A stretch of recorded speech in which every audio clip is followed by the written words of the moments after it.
Assalamualaikum warahmatullahi wabarakatuh. Kami dari kelompok 6 yang beranggotakan 3 orang, yaitu saya sendiri, nama saya Minara Kanjita, dan teman-teman saya yaitu Kirana Anissa Susiani dan Siddiq Hamka Ghazali. Di sini kami akan menjelaskan tentang materi yaitu tinjauan filsafat pendidikan Islam terhadap alat-alat pendidikan evaluasi. Di sini saya sebagai pemateri pertama akan menjelaskan tentang pengertian dan hakikat alat-alat pendidikan. Alat-alat artinya perangkat alat media yang digunakan dalam melaksanakan sesuatu. Jadi, jika dimaksudkan dengan alat-alat pendidikan itu berarti media yang dimanfaatkan untuk pendidikan. Apa aja sih jenis alat pendidikan itu?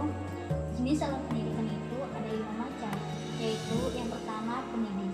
Pendidik merupakan alat pendidikan karena tanpa pendidik, pendidikan tidak akan berjalan dengan baik. Yang kedua yaitu anak didik. Anak didik adalah sasaran pendidikan yang menjadi objek para pendidik sekaligus pendidikan itu sendiri. Yang ketiga yaitu kecakapan atau kompetensi pendidik untuk memberikan pengajaran yang profesional dan sesuai dengan kapabilitasnya. Yang keempat yaitu metodologi pendidikan dan pendekatan sistem pengajarannya yang digunakan. Yang terakhir yaitu yang kelima, evaluasi pendidikan dan evaluasi belajar. Mungkin itu saja yang dapat saya jelaskan, kurang lebihnya mohon maaf. Selanjutnya pemateri kedua yang akan disampaikan oleh Saudari Kirana Anissa Sulistiani.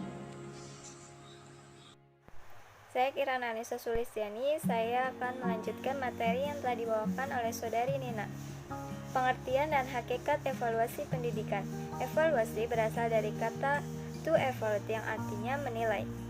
Evaluasi menurut Edwin Wine dan Gerald W. Brown adalah the act of or process to determining the value of something, yang artinya penilaian dalam pendidikan, berarti seperangkat tindakan atau proses untuk menentukan nilai sesuatu yang berkaitan dengan dunia pendidikan.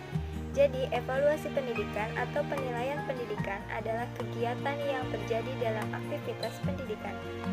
Yang pertama, objek evaluasi atau peserta didik. Evaluasi pendidikan dapat dilakukan dengan 2 cara. Yang pertama, evaluasi diri sendiri.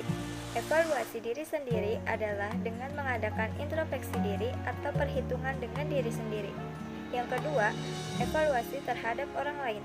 Evaluasi ini berdasarkan niat amar ma'ruf nahi mungkar yang bertujuan untuk perbaikan perbuatan sesama umat Islam. Tujuan dan fungsi evaluasi. Yang pertama, untuk mengetahui atau mengumpulkan informasi tentang taraf perkembangan dan kemajuan yang diperoleh peserta didik. Yang kedua, mengetahui prestasi hasil belajar. Yang ketiga, mengetahui efektivitas cara belajar dan mengajar.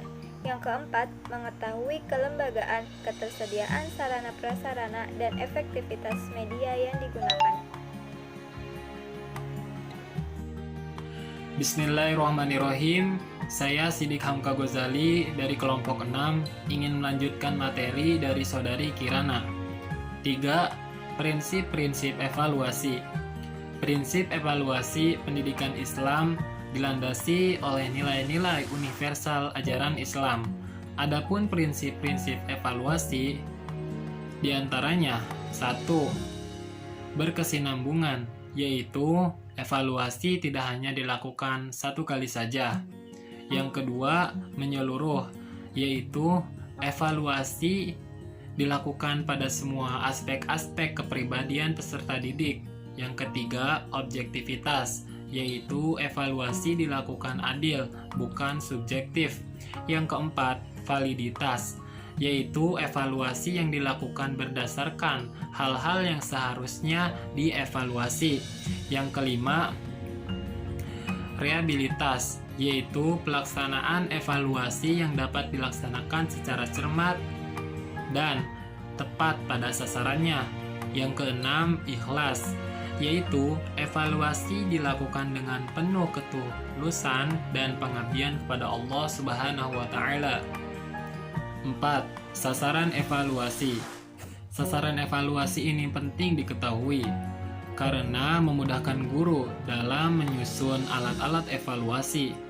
Ada 3 pokok sasaran evaluasi, yaitu yang pertama, segi tingkah laku, yang kedua, segi pendidikan, yang ketiga, segi-segi yang menyangkut proses belajar mengajar dan mengajar itu sendiri.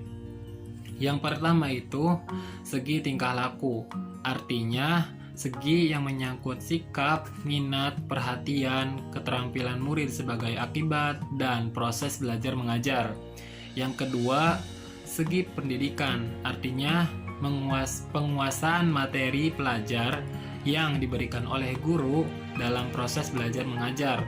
Yang ketiga, segi-segi yang menyangkut proses belajar mengajar dan mengajar itu sendiri. Artinya, bahwa proses belajar mengajar perlu diberi penilaian secara objektif oleh guru, sebab baik tidaknya proses belajar mengajar akan menentukan baik tidaknya hasil belajar yang dicapai oleh murid.